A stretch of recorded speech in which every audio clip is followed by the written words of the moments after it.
자, 이번 광고는 디아페비누입니다. 최근에 구매 후기 소개하겠습니다. 얼굴에 생긴 트러블이 디아페를 쓰면 좋아진다는 이야기를 들었습니다. 딸이 마스크 사용으로 입 주위에 계속 트러블이 심해서 피부과에 다니는 중인데 그런 분들이 꽤 있나 봐요. 예. 요즘 많아요. 네. 디아페를 사용하면 어떨까 싶어서 주문해 사용해 봤더니 정말 많이 좋아졌습니다. 저도 세안과 샤워 때 사용하는데 바디 샤워를 사용하기 싫어졌어요. 정말 좋습니다. 3개를 구입했는데 지인들에게 나눠주고 다시 재구매합니다. 비쌀 텐데 그걸 지인들한테 주나 그걸 또? 네. 이번에 재난지원금 못 받은 분들 아, 그래. 예.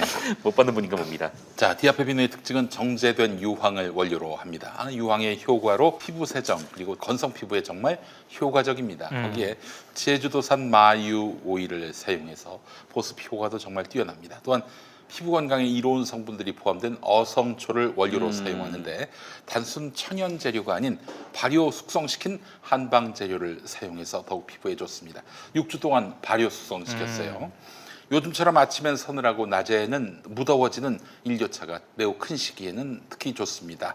피부 트러블로 고통받는 아이들, 환절기 가려움이 심해지는 부모님께 강력하게 추천합니다. 7월 한 달 동안 말씀드린 대로 김용민닷컴의 전 제품이 배송비 무료 초특급 이벤트가 진행되고 있습니다. 평소 김용민닷컴 제품을 조금만 살려고 하신 분들 기회입니다. 이럴 때 많이 구매해 주세요. 5,000원짜리 순대 하나를 사도 다이어트용 1,900원짜리 닭가슴살 한 팩만 사도 배송비는 무료입니다. 물론 디아페비누도 마찬가지입니다. 피부에 정말 좋은 고급 수제비누 디아페비누 김용민닷컴에서 배송비 무료에 압도적 최저가를 경험해 보시기 바라겠습니다. 네, 감사합니다. 지금 봐주시는 분 중에 이제 수이수님께서 네. 여러분 디아페비누 꼭 써보세요. 등드름 싹 없어짐. 네. 할렐루야. 네, 남겨주셨습니다. 감사합니다. 네. 우리 정상근 기자님 어떤 얘기 해볼까요? 그 얘기를 하는데 해버렸네. 네.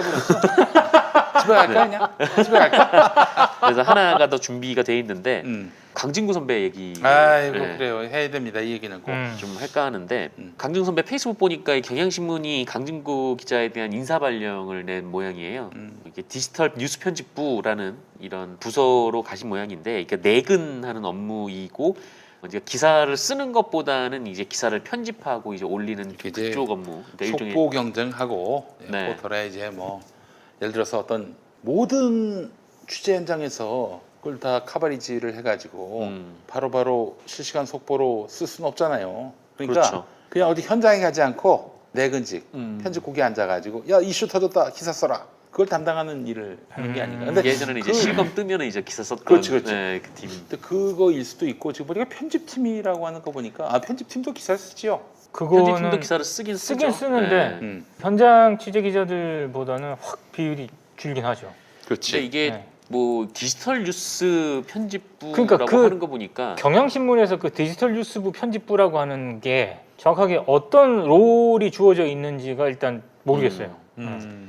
근데 아마 디지털 뉴스를 편집을 하는 거라면은 본인이 뉴스를 쓸 시간이 있을까 싶기는 해요. 그러니까 하루에도 이제 몇십 개씩, 많으면 이제 몇백 개씩 그 일간지 같은 경우에는 기사가 쏟아지고 기사들이 많이 올라오다 보니까 그 네. 기사들을 검수하는 것만으로도 좀 뭐랄까요, 굉장히 좀 시간이 없을 것 같다, 뭐 그런 생각이 드는데 어쨌든 강진구 선배도 그렇게 받아들이신 모양이에요. 그러니까 기사를 못 쓰게 하려는 것 같다, 좀 이렇게 받아들이신 것 같고. 그래서 강진구 기자가 이제 페이스북에서 뭐 내근 인력이 한 명 갑자기 퇴직하면서 좀 인력 충원이 필요하다는 이유를 냈다 이렇게 얘기를 했고, 하지만 이제 왠지 개운치 않다 뭐 이런 입장을 밝히기도 하셨습니다. 개운치 않은 이유는 공교롭게도 그 인사 발령이 난 게 윤석열 엑스파일 사태로 열린공감 TV가 한참 주목을 받고 있던 시점에 이뤄졌기 때문이다 이렇게 얘기를 했고, 또 말씀드렸듯이 디지털 뉴스 편집국이 아마 편집 업무를 주로 하다 보니 해당 팀에서 좀 기사를 쓰기는 어려울 것이다 좀 이렇게 보고 계시는 것 같고, 한마디로 이제 경향신문이 강진구 선배가 이제 기사를 못 쓰게 하고 또 열린공감 TV에도 나가지 못하게 하려고 이런 인사를 냈던 거 아니냐라는 게 강진구 선배 주장의 요체 같고요. 그래서 이렇게 생각하는 이유를 이제 몇 가지 말씀하셨는데, 일단 지난 이제 4.7 재보궐선거 때 박형준 자녀 홍익대 입시비리 의혹, 그리고 윤석열 장모 100억대 LH 땅 투기 시세 차익 기사를 본인이 이제 송고를 했는데 출구를 하지 않았다라는 점, 그리고 이제 경향신문이 그동안 이제 열린공감 TV 활동을 문제 삼았다는 점, 그리고 삼성의 임원과 기사 관련해서 전화 통화를 한 뒤에 이 사측에서 이제 열린공감 TV 활동 자제를 요청했다, 뭐 이런 점 등을 꼽은 상황이고, 그래서 본인 입장에서는 윤석열의 그 윤봉길 의사 기념관 대가 문제를 짚은 기사를 송고해서 경향신문에서 꽤나 화제를 모았었는데 그런데도 이후에 이제 경향신문에서 강진구 선배의 기사를 출고를 하지 않았던 점에 좀 의문을 가지고 계셨던 것 같고 그리고 또 열린공감 TV 활동을 또 계속 하겠다고 하니까 그때 이제 디지털 뉴스 편집팀으로 이제 발령을 냈기 때문에 다시 한번 가서 물어봤더니 강진구 선배가 쓴 기사들이 좀 소송의 위험이 높아서 이제 쓰지 못했다 뭐 이런 답변을 받았다 이렇게 또 주장을 한 뭐 그런 상황입니다. 일련의 흐름은 좀 이렇습니다. 아유 참. 근데 너무 흥미로운 권리를 우리한테 일깨워줬어요. 강진구 기자가 그래서 오늘 경향신문을 상대로 작업 중지권을 행사하겠다 밝혔습니다. 작업 중지권이 뭡니까? 이게 이제 말하자면 우리가 이제 노동자란 말이에요. 예. 근데 가서 일을 해야 되는데 너무 위험해. 예. 위험해서 내가 일하다가 다치거나 죽을 것 같아. 난 작업 못 하겠다. 작업 음. 중지권을 노동자가 사용자에게 제기하는 거야. 그럼 그러면 통상은 야 그러다 잘리면 어떡하냐. 근데 그건 법으로 보장된 노동자의 권리이기 때문에 그것 때문에 불이익을 줄 수가 없게 돼 있어요. 물론 그런 식으로 나오면은 딴 건으로 해가지고 이 노동자에게 불이익을 주려고 하겠지. 네. 골치 아프긴 한데 작업 중지권을 행사했단 말이에요. 강진구 기자가 어떤 사람입니까? 노무사죠. 노무사죠. 노무사, 공인 노무사예요. 네. 야 만만치 않은 싸움이 될 겁니다. 만만치 않은 싸움이 될 거예요. 아니 무슨 편집팀에서 일하는 거는 뭐 위에서 뭐 벽돌이 떨어질 일도 없을 것이고 네. 무슨 위험 업무냐? 이에 대해서 강진구 기자가 아주 훌륭한 이런 의견을 제시했는데 언론 노동자에게 가장 중요한 작업 환경은 자유로운 취재를 통해서 국민의 알 권리를 충족시킴으로써 우리 사회의 민주적 여론 형성에 기여할 수 있을 것이라는 공정 보도에 대한 믿음이야. 자유로운 취재와 공정 보도를 위한 작업 환경에 급박한 위험이 초래될 경우 언론 노동자는 파업 말고 개별적으로 파업이라고 하는 건 노동조합의 결의 네. 이런 걸로 해서 가능한 건데 개별적으로 개개의 노동자별로 작업 중지권을 행사할 수 있다는 건데요. 그러니까 디지털 뉴스 편집팀 발령이 언론 노동자의 양심의 자유와 공정 보도를 심히 위축시키는 급박한 위험으로 이제 판단한 겁니다. 뭘까? 아니 그 노동자가 자기 일하기 싫으면은 작업 중지권 행사하겠습니다. 이럴 수는 없는 거 아니에요. 그렇죠. 정당한 어떤 업무 지시에 대해서는 따르게 돼 있는 것도 네. 취업 규칙에 되게 그렇죠. 다 포함이 돼 있는 건데 네. 이와 관련해서 지금 그동안 윤석열에 대한 검증 보도, 삼성과 검찰, 줄리의 유착 의혹을 계속 취재해 왔고 이 내용을 열린공감 TV에서 방송하기 전에 경향신문 기사로서 보냈단 말이에요. 그 중에서 하나 이제 최근에 실린 게 윤봉길 기념관 기념관 관련해서 대관 문제입니까? 1등이었죠. 그게 가장 많이 또 조회를 받은 관심을 받는 그런 기사가 됐었는데 그렇게 해서 상당히 당시 편집국장도 그 굉장히 인정을 했다고 하더라고요. 그밖에 나머지 기사에 대해서는 말씀하신 대로 소송의 위험이 있다. 위험이 있어서 우리가 보도를 못했다 이렇게 얘기를 했는데 네. 그러니까 지금 자기는 삼성과 검찰 줄리의 유착 의혹, 윤석열에 대한 검증 보도를 계속 이제 내고 있었는데 이와 관련해서 이 보도를 할 수 없게끔 내근으로 발령했다는 것은 이것은 기자로서의 양심의 자유를 위협받았다라고 판단되는 것이고 산업안전보건법상 노동자가 작업 중지권을 행사할 이유가 된다. 앞으로 이제 이것과 관련해서 회사가 무슨 개소리냐 이러면서 법적으로 다툼이 붙을 가능성도 있죠. 회사가 정당한 직무 지시를 거부했다. 그래서 징계를 때린다. 그러면 이제 강진구 기자는 법정으로 가져가지 않겠습니까? 이미 그러겠죠. 또 법적 소송을 다투는 선례도 있었고요. 그럼 또 하나의 어떤 기념비적인 판결이 또 나오게 될 겁니다. 예전에 그 아시잖아. MBC 노동조합이 파업의 이유로서 공정 보도를 침해당한 기억하시죠? 김재철 네. 때 김재철 이몽마 선배를 전 사장 비롯한 MBC 노동조합 간부들이 맞서 싸웠고 결국 그 파업의 이유는 정당했다라는 판단을 받았잖아요. 그 연장선이라고 좀 봅니다. 기자가 양심의 자유로서 취재를 하는 그 환경이 조성되지 않으면 이거는 현재의 어떤 그런 안전한 작업 환경, 공정한 보도에 대한 믿음이 상실된 것이다 라고 얘기할 수 있는 것이고 이로써 이 작업 중지권을 행사할 이유가 된다. 그게 예. 경향신문 쪽이 어떤 이유 때문에 내근으로 그 디지털 쪽으로 발령이 냈다라고 하는 게 나왔습니까? 아니 뭐 그거에 대한 입장은 나오지 않았어요 경향신문에서. 아직은 나오진 않았지만은 네. 편집국장이 사실은 앞으로 그래 열심히 취재해라 보도하라 이렇게 편집국장이 얘기를 했는데 불과 이틀 만에 디지털 뉴스 편집팀으로 발령을 냈어요. 이와 관련해서 이제 편집국장이 하는 얘기가 이제 후배인가 봐요. 내가 강진구 선배의 기사를 감당할 깜냥이 안 된다. 이런 얘기를 했다는 거야, 편집국장이. 그러니까 우리 강진구 기자가 마음껏 취재를 하셔가지고 기사를 보내시면은 내가 이걸 통과를 시켜야 되나 말아야 되나. 아, 나는 감당 안 됩니다, 선배님. 이건 안 돼요. 이러면서 이틀 만에 그렇게 발령을 냈다라고 볼 수 있는 거죠. 그러니까 이거는 어떤 정상적인 직무 지시가 아니라 업무 지시가 아니라 요거는 강진구의 취재를 멈추게 하려는 기자의 양심을 제약시키려는 그런 의도다. 음험한 의도다. 이렇게 강진구 기자는 주장하면서 작업 중지권을 이렇게 행사를 한 겁니다. 이거 보면 대단한 분입니다. 이렇게 똑똑한 분들이 길을 터가야 한국 사회, 언론 자유와 민주주의는 실질적으로 진전이 될 수 있겠다 하는 그런 생각이 듭니다.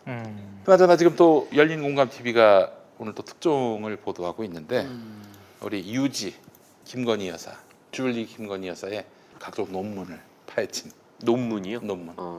이게 말도 안 되는 표절과 여러 가지 주제의 이상함이 아니라 표절? 그 논문 자체를 아주 아하. 디테일하게 들여다본 것 같아요. 네. 그러나 이미 아마 법적으로 책임을 물을 수 있는 그 시한이 넘어간 것 같아요. 네. 공소시효라고 하나요, 그걸? 그래서 뭔가를 책임을 물기가 쉽지 않은데 공소시효가 끝난 것 같아요. 그러나 도덕적 지탄을 면키 어렵다. 이게 이제 열린공감TV 오늘 방송 내용인 걸로 알고 있습니다. 예, 참 열심히 합니다. 정말 열심히 하고 있어요. 박사 논문을 파헤친 내용인데 네. 100기기 정도가 아니라 이건 거의 범죄 수준이다. 이런 얘기인데 아유, 저는요 박사학위 논문 쓸 때 그 전에 석사학위 논문 쓸 때는 뭐 개념도 없이 썼던 것 같고 네. 박사학위 논문 쓸 때는 이 표절 때문에 내가 망하는 꿈을 너무 많이 꿔가지고 그때 고생 좀 했죠. 그렇지. 나는 어디 들어갔다 나오지 않았어요? 예? 마무리한다고 어디 들어갔다 나온 것 같은데. 저기 강원도도 갔다 왔고. 네. 아니 실제로. 저도 모르게 절에 들어갔다 오셨냐고 뭐 물어봤어요. 어디 뭐. 아니 그때 또 형님하고 저것도 했었어. 그 책 작업. 책 작업을 했는데 음. 하고 있었는데 박사 논문 마무리해야 된다고 음. 어딜 일주일 갔다 왔어요. 아이고. 아, 그때 정말 고생했습니다. 음. 그때 또 국민 TV권 때문에 속이 속대로 다 상하고 그래서 고생을 참 했었는데. 생각해보니까 그때 정말 시기적으로 타이밍이 여러 악재가 그냥 마구 겹칠 때네. 그렇지. 네. 제가 아마 2015년 봄인가 그랬어요. 네, 예. 맞아요. 네. 그래요. 근데 참 이렇게 박사학위를 쉽게 내줬네요. 보니까 박사학위 저는 정말 열심히 만들었고 네. 남부럽지 않습니다. 그래서 한자도 바꾸지 않고 그대로 책으로 냈어요. 한국 개신교와 정치라고. 그거를 참 열심히 봐주신 정치인도 몇 분이 전화 주셔서 야, 그 정치인은 정말 공부 열심히 하는 정치인이야. 처음부터 끝까지 내 책을 전부 다 아주 완독, 열독했던 거예요. 그걸 풀이해서 또 자기 나름의 의견을 얘기하는데 야, 내가 그 정치인을 다시 봤어요. 네. 또 국민들은 그 정치인을 다시 안 보더라고. 그래서 비운의 정치인이 됐습니다. 네네. 정치 무대에서 은퇴하셨는데 네. 그때 너무 감사했고 그 지도 교수님이 우리 저 김용민 TV에서 좋은 책을 소개해 주시는 정선태 교수님. 네네. 네, 정말 제가 너무나 존경하는 은사님이고 그렇습니다. 너무 깐깐하게 한다고 그때. 아이고 저 그 양반은 정말 무서워요. 아니 푸념을 딱 보고 했습니다. 뭐 하나 페이퍼를 써 왔는데 아니다 싶으면은 이제 그만 다니시죠 대학원. 단번에 그렇게 말씀하시는 분이에요. 네. 그런 분한테 제가 지도를 받았기 때문에 저는 자신 있고 너무 뭐랄까 자긍심이 있습니다. 네. 김용민이 같은 사람이 조선일보의 그 이런 오탈자를 보고 네. 막 질타를 하고 지적을 할 정도면은 제가 제대로 배운 거 아닙니까? 뭐 조선일보 수준이 너무 떨어져가지고. 요즘 YTN 사장 지원자로서. 그렇죠. YTN 사장 지원까지 했습니다. 사장까지 했어요. 예. 자, 또 하나 뭐 또 얘기할 게 있을까요? 뭐, 아까 얘기했었나? 네, 저는 아까 그 그렇지, 수산업자 그렇지. 관련해서 네. 얘기를. 그래요. 이 선거 국면이 좀 본격화되고 있고 여당 경선이 또 이어지고 있는데 이낙연 후보가 열린공감TV에 대해서 이렇게 방영된 이미 저 유튜브에 노출되고 있는 영상 콘텐츠를 내려라 가처분 소송을 제기했습니다. 이거는 잘못된 게 아닙니까? 어떻게 보세요? 이낙연 후보라고 해야겠죠? 아이고 나만 마스크를 안 썼네. 어쩐지 죄송합니다. 예. 근데 이낙연 후보는 잠깐 얘기를 하면은 흔히 말하는 이 유튜브 진보라고 분류가 되는 유튜브에 대한 나름의 피해의식이 있는 것 같아요. 그게 뭐 열린공감 TV일 수도 있고 이쪽에 출연 자체를 거의 안 하고 있거든요. 지금. 그러니까 지상파 라디오 시사 프로그램에서는 가끔 합니다. 이렇게 쭉 도는데 이쪽 유튜브 쪽은 정말 한 군데인가 빼놓고는 아예 대응을 안 하고 있고 그런 거 보면은 열린공감 TV의 어떤 그런 측면 때문에 나름 피해의식이 좀 있는 게 아닌가 싶긴 해요. 근데 사실은 그런 부분은 좀 안타깝긴 하죠. 왜냐면 그거는 요새같이 정말 유튜브 시대에 미디어가 그렇게 지금 1인 미디어 시대라고 하는 이런 상황에서 뭐 다른 곳에서도 이렇게 섭외를 한 걸로 알고 있는데 아예 일절 지금 대응을 안 하고 있다라고 하거든요. 그러니까 지금 이낙연 전 대표가 이쪽 유튜브에 응해서 출연을 해서 뭔가 자기 얘기를 하는 것이 지금 자기의 어떤 대권 행보에는 철저히 마이너스라고 생각을 하고 좀 강하게 대응을 하는 쪽으로 전략을 세운 게 아닌가 싶습니다. 근데 저는 그런 전략은 조금 문제가 있죠. 저는 뭐랄까요, 하여튼 정치인이건 뭐 어떤 사람이건 뭐 언론에 본인이 피해를 입었다고 생각하면은 뭐 본인의 권리 행사를 뭐 충분히 할 수 있다고 생각하는 편이긴 한데 네. 근데 다만 이제 대선 후보이다 보니까 아마 대선 때에는 정말 여러 가지 방식으로 여러 가지 채널에서 정말 다양한 얘기들이 나오는 시기이기도 하고 네. 또 본인이 이 대통령이 될 그럴 마음이 가지고 있으면 좀 이거를 좀 견디면서 이제 본인의 얘기를 좀 풀어 나갈 수 있는 그 역량도 되게 중요한 지도자의 덕목 중 하나라고 봐요. 그러니까 이게 그렇죠. 그냥 뭐 이낙연 후보에 대한 호불호 평가를 다 떠나서 그 이낙연 후보를 위해서도 이런 식으로 그러니까 뭔가 좀 대선 국면에 좀 돌입을 하면서 여러 가지 제기되는 의혹에 대해서 좀 법적 대응을 그걸 이제 주로 한다라는 건 본인을 위해서도 좀 별로 좋지는 않은 상황인 것 같아요. 그러니까 본인이 해명할 게 있으면 해명하고 아니면 무시할 게 있으면 무시하고 그냥 그렇게 넘어가면서 본인의 얘기를 해야지 이게 별로 좋은 전략도 아닌 것 같습니다. 그래요. 참 안타깝네요. 앞서서 박시영 TV에서 정청래 의원이 나왔는데 그 양반 말씀은 정경심 교수 사모펀드 무죄 확정 판결을 아는 사람이 거의 없었다고 합니다. 민주당 의원 중에. 예.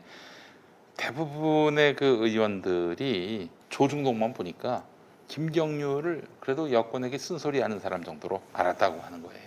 근데 참 안타까운 게 국민 면접이잖아요. 이제 국민 면접이면 지금 국민들이 여당에 궁금해하는 것들이 참 많거든요. 물론 이제 뭐 조국 전 장관 입장 뭐 그거 듣고 싶은 사람도 있겠죠. 듣고 싶은 사람도 있을 텐데, 근데 좀 부동산 문제라던가 아니면 정말 우리의 삶이 어떻게 바뀔 것인가 좀 이런 부분에 초점을 맞췄으면 어땠을까. 그러니까 섭외된 분들이 일반적인 국민의 삶과는 좀 떨어져 있는 것 같은 그런 느낌이 드는 분들인데 뭐 그분들이 뭐 나쁘다 좋다 이게 아니라 그렇게 하는 거를 이제 국민 면접이라는 좀 이름을 붙이는 것도 좀 이상하고 그리고 만약에 이렇게 섭외를 했으면 그냥 끝까지 밀고 나갔어야 된다고 봐요 저는 솔직히 개인적으로.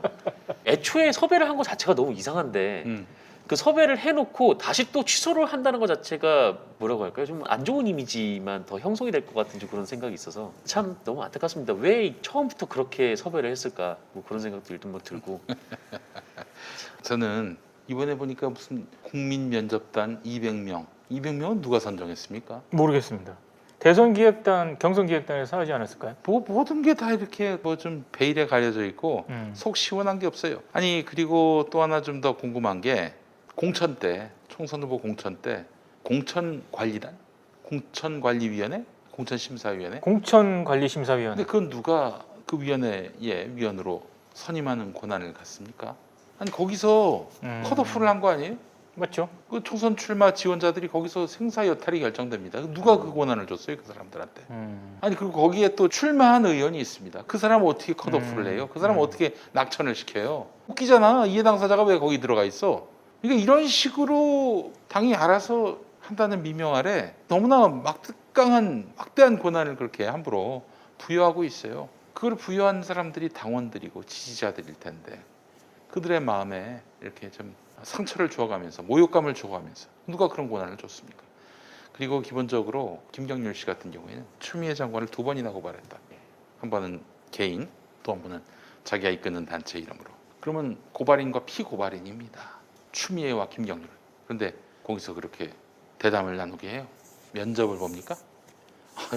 면접하는 사람은 고발인이고 면접 받는 사람은 피고발인이고 뭐 피해이지 그거는 이해충돌 방지 노력 아닙니까 그게? 근데 왜 그 사람을 거기 갖다 앉혀요? 아무 생각이 없는 거지. 혹은 뭐 추미애를 엿먹이려고 하거나 둘 중에 하나 아니겠습니까?